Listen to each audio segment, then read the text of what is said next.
درد ہوتا ہے، کیا رنگ. 12,000 دینار لے کے بادشاہ آیا اور آگے حضرت کو پیش کیے کہ حضور آپ دیں اس عیسائی کو ڈبل دیں اور جائیں کام کریں. آپ فرمانے لگے تو پیسے دے، شرطیں نہ لگا، میرا جہاں دل کرے گا میں خرچ کروں گا، مجھے تو مزہ ہی اب آنے لگا ہے، ابھی تو لطف آ رہا ہے، ابھی تو ذائقہ آیا ہے کچھ کرنے کا، پیسے دینے ہیں تو دے، پابندی نہ لگا، جہاں میرا دل کرے گا میں. اس نے کہا حضور ٹھیک ہے رکھ لے. حضرت نے فجر مسجد میں پڑھی، جیب میں 12,000 دینار تھے. اعلان فرمایا بھی کسی اور کی بیٹی بھی بیٹھی ہے تو پیسے میرے پاس ہے. وہ 12,000 دینار بھی بانٹ دیا اور 12,000 دینار بانٹ کے نا تو پھر چلے گئے کھیت میں چارہ کاٹنے. اس عیسائی کو کسی نے بتلایا کہ ان کے پاس تو 12,000 آیا ہے پر تجھ سے جان نہیں چھڑائی انہوں نے. وعدہ یہ ہوا تھا کہ 6 دیں گے تو جائیں گے، جب تک دیں گے نہیں تیرے گھر میں کام کریں گے. وہ نا چارہ کاٹ رہے تھے، حضرت صاحب تو وہاں پہنچ گیا، دور جا کے کھڑا ہو گیا، کہنے لگا بابا پہلے تو میں نے مسلمانوں کے اخلاق سنے تھے، اب تو میں نے دیکھ بھی لیے، پر یہ بتا جب 12,000 آیا تھا جان کیوں نہیں چھڑائی؟ تو حضرت چارہ کاٹتے کاٹتے رو پڑے. فرمانے لگے تو نہیں نہ جانتا یہ بیٹیاں سانجھی ہوتی ہیں، پتہ نہیں نا. میرے رسول پاک نے تو حاتم تائی کی بیٹی کے سر پہ کپڑا رکھ کے کہا تھا بیٹیاں برابر ہوتی ہیں. تو یہ نہیں پتا جب اس کی 6 بیٹیوں کی شادی ہوئی ہے میرے اندر روحانیت کتنی بڑی ہے. فرمایا پھر 12,000 آیا ہے تو 2-4 بچیاں پھر گئی ہیں، تو یہ نہیں پتا میں اندر سے راضی کتنا ہوں، میں تیری نوکری کرتا رہوں گا، پتہ نہیں اللہ کتنی بیٹیوں کو بیاہ دے گا. اتنا رویا وہ عیسائی کے پیروں میں بیٹھ گیا، کہنے لگا بابا میں نے تیری مخالفت کی ہے پر تیرے قریب آ کے پتہ چلا ہے کہ تو بہت اونچے اخلاق کا مالک ہے، اور اگر تیرا یہ مقام ہے تو تجھے اخلاق سکھانے والے محمد عربی کی شان کتنی ہوگی. ظالم کی بولیے جاتے نہیں لوگ جھوٹے گواہ بن کے. وکیل صاحب کو نہیں پتا ہوتا کہ یہ بندہ مجرم ہے جو میرے پاس آیا، کیا مجرموں کے وکیل نہیں ہوتے؟ بولے تو اس کو پتہ نہیں ہوتا وکیل صاحب کو کہ یہ صاحب مجرم ہے، میرے پاس مقدمہ لے کے آئے. اور اگر بے ادبی نہ ہو جائے تو میرا خیال ہے قاضی عدالت کو بھی پتہ ہوتا ہے کہ مجرم کون ہے اور مظلوم. میرے نبی پاک صلی اللہ علیہ وسلم نے اس قدر زیادہ سختی فرمائی اس مسئلے میں. فرمایا جس کو پتا تھا کہ فلاں آدمی ظالم ہے، ظلم کر رہا، پھر وہ ظالم کا گواہ بنا یا اس نے ظالم کی مدد کی، کتنی کی؟ شارحین لکھتے ہیں چاہے اس نے ایک جملہ بول کے کی، چاہے ایک، سارے بولیے، چاہے ایک غریب کو اس نے ظلم کیا تو کہتے ہیں علاج یہ سی، چاہے ایک جملہ بول کے کی. شارحین اس حدیث کی شرح میں لکھتے ہیں ایک جملہ بول کے چاہے مدد کی. جس بندے نے کسی ظالم کی مدد کی کسی مقدمے میں یا کسی صورت میں اور اسے پتا تھا یہ ظالم ہے، میرے نبی پاک صلی اللہ تعالیٰ علیہ وسلم فرماتے ہیں اگر اس نے مدد کی، ابھی ظالم کی بات نہیں ہو رہی، ظالم کے مددگار کی بات ہو رہی، اگر کسی نے ظالم کی مدد کی تو حضور فرماتے ہیں خدا بھی اس سے بری ذمہ ہے، رسول بھی اس سے بری ذمہ ہے. سنبھال کے رکھے اپنی نمازیں، قربانیاں، حج، زکوٰۃ سنبھال کے رکھے. اگر ظالموں کا مددگار ہے، الیکشن آ لینے دے، آپ کو نظر آ جائے گا کون کون ظالموں کا مددگار ہے، نظر آ جائے گا. اپنی جیب سے لوگ پیسے دے کے ظالموں کی مدد کریں گے، ان کے فلیکس چھپوائیں گے، بورڈ لگوائیں گے، جیبوں سے پیسے دیں گے. ہم نے خود آگ لگائی ہے چمن میں اپنے، بے سبب گردشی ایام کو الزام نہ دو، ہم نے خود نور کا ظلمت سے کیا ہے سودا، کر کے توہین سحر شام کو الزام نہ دو. ظالموں کے مددگار میدان میں آ گئے، یہ چھوٹا لفظ نہیں. میرے حبیب پاک صلی اللہ علیہ وسلم نے فرمایا جو ظالم کا مددگار ہے سن لے جو سجن کے ساتھ کچہری جاتا ہے، وہ یاد رکھے جو دوست کا گواہ بنتا ہے، وہ یاد رکھے جو کہتا ہے میں مانگی گیا تھا، مجھے بلایا گیا تھا قبضہ چھڑانے کے لیے کسی غریب بیوہ کی جائیداد پہ، کب وہ سن لے تو مدد کر کے نہیں آیا، تو خدا کے ذمے سے نکل گیا ہے. رسول پاک نے فرمایا تیرا میرا تعلق ختم ہو گیا، تو ظالم کا مددگار ہو گیا. پھر تو کہتا میں بے چین ہوں، میں بے قرار ہوں، میں آزمائش کا شکار ہوں. پلٹ کے دیکھ تو صحیح تیرا گناہ کتنا بڑا ہے. میرے نبی پاک صلی اللہ علیہ وسلم کا ایک اور فرمان سننے، ابن ماجہ ابو داؤد میں موجود ہے. اس حدیث کو آپ نے یاد کر لینا ہے. کر لیں گے انشاءاللہ؟ سارے کہیے انشاءاللہ کر لیں گے یاد. حضور صلی اللہ علیہ وسلم نے فرمایا اگر تو ظالم کی مدد کرے گا نا، یہ لفظ دل کی تختی پہ لکھ لینا، یہ مکافات عمل ہے، مکافات عمل دنیا، ادھر کرو گے تو ادھر بھرو گے۔ فرمایا اگر تو کسی ظالم کی مدد کرے گا، سن لے حضور کا فرمان ہے، اگر تو ابن ماجہ ابو داؤد سیاہ میں موجود ہے، فرمایا اگر تو کسی ظالم کی مدد کرے گا تو رب تعالیٰ مرنے سے پہلے پہلے تیرے اوپر بھی ظالم کو مسلط کر دے گا، تیرے اوپر بھی ایک دفعہ ظلم ضرور ہوگا اگر تو ظالم کی، وہ کسی صورت میں بھی ہو سکتا ہے، کسی صورت میں تیرا بیٹا ہی اٹھ کے ظلم کر دے گا، تو الجھ جائے گا، کسی نہ کسی جگہ تیرے لیے تباہی کا سامان ہوگا، تیرے اوپر ظلم ہوگا، اس لیے کہ تو ظالموں کا مددگار ہے۔ چاہیے یہ تھا کہ تو مظلوم کی مدد کرتا، انسانی ایمانی یقین کا فریضہ سر انجام دیتا، تو ظالموں کا مددگار ہو گیا۔ ٹٹول کے دیکھ لیں، رزلٹ نکال کے دیکھ لیں، ہمارے زمانے میں ظالموں کے مددگار زیادہ ہیں، اتنی لمبی زبانیں نکال کے ظالموں کی مدد کرتے ہیں، بڑے بڑے کالم نویس اللہ نے انہیں قدرت دی لکھنے کی، تو اپنا قلم ظالموں کی مدد میں خرچ کرتے ہیں۔ وہ لوگ جن کو اللہ تبارک و تعالیٰ نے قدرت دی، ہمت دی، طاقت دی، کچھ لوگ ان کے حلقہ احباب میں وہ اپنے لوگوں کو استعمال کر کے ظالموں کی مدد کرتے ہیں، ظالموں کی مدد کرتے ہیں۔ میرے نبی کریم سید عالم نور مجسم صلی اللہ علیہ وسلم نے فرمایا اگر تو نے ظالم کی مدد کی تو جب تک تو توبہ نہیں کرے گا رب تجھ سے ناراض ہی رہے گا، اللہ تجھ سے، او بھائی جس سے رب بھی ناراض ہو گیا، نہ کھانا نہ پینا نہ سونا نہ جاگنا نہ نیند، پھر تیری ہر چیز تیرے لیے آزمائش ہو جائے گی، پھر تیرا سایہ بھی تیرے لیے خوف کا سامان بنے گا، پھر زندگی جیتی جاگتی لاش بن جائے گی، تو اپنے کندھوں پر اپنی میت اٹھائے پھرے گا جب تو ظالم کا مددگار ہوگا۔ اور نبی پاک صلی اللہ علیہ وسلم نے فرمایا ظالموں کا مددگار بھی ظالم ہوتا ہے، ظالموں کا مددگار بھی، سارے بولے ظالموں کا مددگار بھی، نہیں کو نہیں، آپ سارے نہیں بول، ایک دفعہ بولے ظالموں کا مددگار بھی، پکی بات ہے، ظالموں کا مددگار بھی۔ اللہ جس کا یارانہ ہو، جس کا دوستانہ ہو، جو کہے میں نے نا اس کو اوکھے ویلے کے لیے ظالم کو یاد رکھا ہوا ہے، کبھی مشکل پر رکھے نہیں ہوئے لوگوں نے ظالم دوست، کہتے میں نے رکھے ہوئے ہیں، بلکہ ہمارے دیہات میں تو کہتے ہیں میں نے بازو بنائے ہوئے، کس کو بازو بنا لیا؟ ظالم بھی کبھی بازو ہوتا ہے، جو ظلم کی تلوار لیے میدان میں کھڑا ہے۔ قارون، حامان، فرعون، نمرود کا حال نہیں لوگوں نے دیکھا؟ اپنے زمانے میں آپ نے کتنے لوگ نہیں دیکھے جن کے سائے سے، آواز سے لوگ کانپتے تھے؟ پھر پولیس کی گاڑیوں میں وہ اس طرح مردہ پڑے کہ دنیا نے تماشا دیکھا ان کا، یہ رنگ ہم نے دیکھے نہیں اپنے آنکھوں سے۔ فرمایا ظالم کا مددگار بھی، جو کار میں بٹھا کے لے کے گیا وہ بھی ظالم، جس نے چائے پلائی وہ بھی، جس شخص نے کھانا کھلایا وہ بھی، جو کچہری تک ساتھ گیا وہ بھی، جس نے فلیکس کے نیچے، بڑے شرابی کے نیچے چھوٹی اپنی فوٹو لگائی وہ بھی، جو ووٹ کی پرچی ڈالنے گیا وہ بھی۔ کہہ دینا باہر نکل کے کہ حضرت صاحب نے سیاسی تقریر کی ہے، کہہ دینا، پر بات تو سچی ہے نا، خو کرے ہم تو سے تھوڑا سا گلا بھی سن لے، خو کرے ہم تو سے تھوڑا سا بھی گلا۔ امام مالک کے پاس ایک بندہ آیا، اس نے کہا حضور میں درزی ہوں، ایک ظالم بادشاہ مجھ سے کپڑے سلواتا ہے، میں تو ظالموں کا مددگار نہیں نا، ایک ظالم بادشاہ مجھ سے، حضور میں تو مددگار نہیں نا ظالموں کا، جو فرمایا ظالموں کا مددگار بھی ظالم ہوتا ہے، تو کپڑے لے کے آتا ہے میں سی کے دے دیتا ہوں، ذمہ داری نہیں سمجھے۔ یہ ایک آدمی دکاندار ہے، اس سے کوئی بندہ چیز خریدنے آئے گا تو تھوڑی کہے گا میں نے نہیں دینی، تو دے گا۔ کوئی بندہ اگر کسی شخص سے کوئی کام کہتا ہے جو اس کی فیلڈ ہے، اس کا شعبہ ہے، اس کا معاش کا وہ سلسلہ ہے، کہتے ہیں یا رسول اللہ صلی اللہ علیہ وسلم ظالموں کا مددگار بھی ظالم، حضور نے فرما دیا۔ تو امام مالک سے بندے نے مسئلہ پوچھا، دل کی تختی پہ لکھنے والی باتیں ہیں، کہا حضور میں درزی ہوں، ظالم کپڑے سلواتے ہیں، میں تو مددگار نہیں نا۔ امام صاحب کہنے لگے نہیں، مددگار تو وہ ہوگا جو تجھے سوئی دھاگا فراہم کرے گا، تو تو پورے کپڑے سی کے دیتا ہے، تو تو خود بہت بڑا ظالم ہے، تو پورے سوٹ سی کے دیتا ہے، تو تو بہت بڑا ظالم خود ہے۔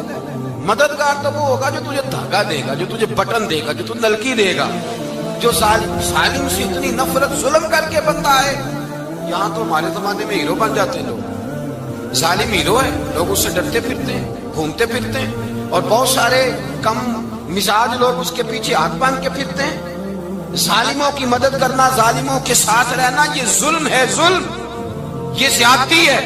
میرے نبی پاک صلی اللہ تعالی علیہ وآلہ وسلم نے ارشاد فرمایا یاد رکھو رب فرماتا ہے میں مظلوم کی مدد ضرور کروں گا، چاہے جلدی کروں چاہے دیر سے کروں، میں مظلوم کی مدد۔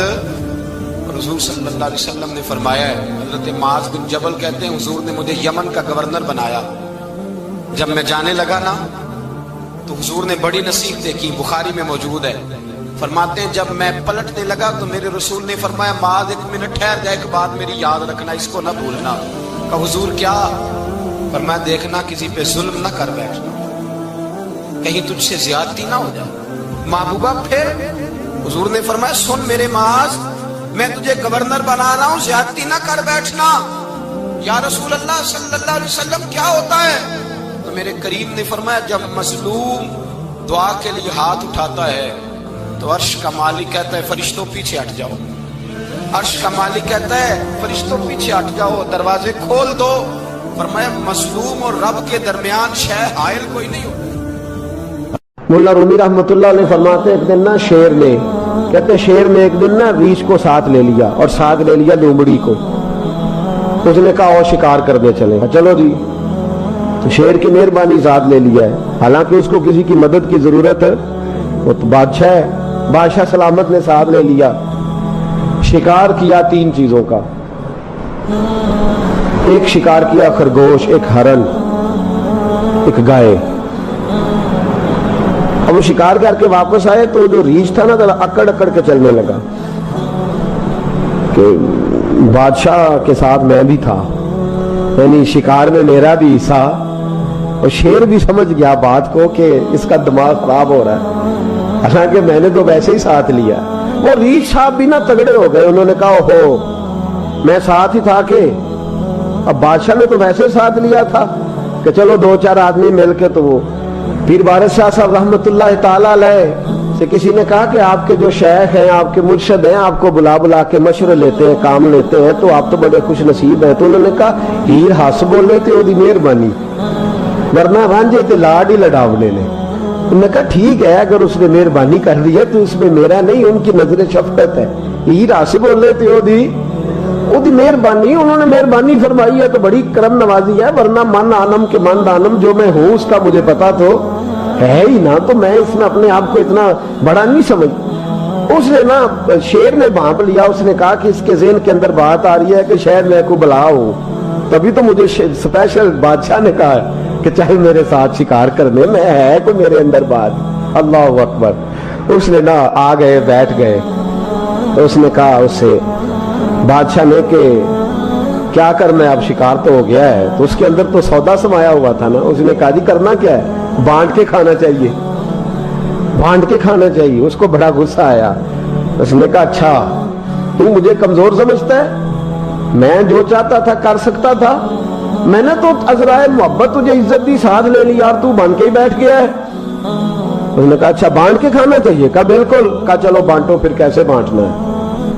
ہرن کا اور بکرے کا گوشت ایک جیسا ہوتا ہے، بلکہ ہرن کا زیادہ مہنگا ہوتا ہے، لذیذ ہوتا ہے۔ اب اس نے تقسیم کیسی کی جی، اس نے چلاکی کرنی چاہیے، کہنے لگا جی تقسیم سیدھی سی ہے، آپ بڑے ہیں، گائے آپ کی، 3 جانوروں کا شکار ہوا نا، گائے، ہرن اور خرگوش۔ کہنے لگا آپ بڑے ہیں، گائے آپ کی، میں درمیانہ ہوں تو ہرن میرا، اور لومڑی چھوٹی ہے تو خرگوش لومڑی کا۔ اس نے کہا تیرا بھلا ہو جائے، کیسی تم نے تقسیم کی ہے۔ اس نے مارا پنجا اور ریچھ کو بھی مار دیا۔ اس نے کہا تو عجیب آدمی ہے بھائی، تجھے تو ذرا موقع دیا ہے تو تو نے ہاتھ ہی وہاں ڈال لیا ہے جہاں بالکل تیرا بنتا ہی نہیں تھا۔ اللہ اکبر۔ اس نے کہا اچھا مر گیا۔ اب لومڑی بھی سنبھل کے بیٹھ گئی، لومڑی ذرا تیز ہے، چلاک ہے، تو مولا رومی علیہ رحمہ کہتے ہیں، اور شیر کہنے لگا لومڑی سے چل تو تقسیم کر، تو تقسیم کر کیا کرنا چاہیے۔ تو کہنے لگی بادشاہ سلامت تقسیم بڑی سادی سی ہے، سویرے ناشتہ خرگوش کا کرے، دوپہر کو آپ جب کھانا کھانے لگے تو ہرن تناول فرمائیں، اور شام کو اگر آپ زیادہ کھاتے ہیں تو آپ گائے کھائیں، یہی تقسیم ہے۔ بڑا راضی ہوا شیر۔ اس نے کہا تو نے یہ تقسیم بڑی اچھی کی ہے، یہ کہاں سے سیکھی ہے؟ کہنے لگی ریچھ کی موت سے سیکھی ہے، ابھی مرا ہے نا میرے سامنے، اس کی موت سے میں نے سیکھی ہے، اس لیے کہ اگر یہ تقسیم نہ کی تو مر میں بھی جاؤں گی۔